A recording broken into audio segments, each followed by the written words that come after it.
ఒక అతను చాలా కష్టపడి ఎక్కువ డబ్బును కూడబెట్టుకొని హాయిగా ఆడుతూ పాడుతూ చాలా సంతోషంగా ఇంటికి వెళ్తూ ఉంటే ఇంతలోకి అతనికి ఒక దొంగ ఎదురయ్యి గన్ను ఇలా పెట్టేసి నువ్వు తెచ్చుకున్నటువంటి డబ్బు మొత్తం నాకు ఇస్తావా లేదా, నీ దగ్గర ఉన్నటువంటి డబ్బు మొత్తం నాకు ఇస్తావా లేదా అని చెప్పేసి లాక్కుంటాడు.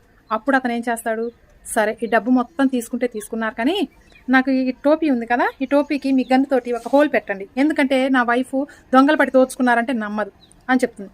సరేలే అని చెప్పేసి టోపీని ఇలా గాల్లో విసిరేసి గన్ను పెట్టి ఇలా షూట్ చేస్తాడు.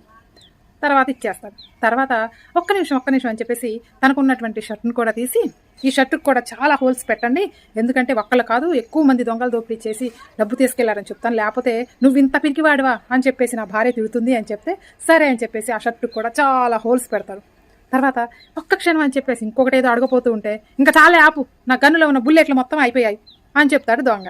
అప్పుడు అతను ఏం చేస్తాడు తెలుసా, అదేరా నాకు కావాల్సింది, ఇప్పుడు కనుక నీ దగ్గర ఉన్న డబ్బు నా డబ్బు మొత్తం కలిపి తిరిగిచ్చేసి, లేకపోతే నిన్ను చిత్తరుగా కొట్టేస్తాను అని చెప్తాడు.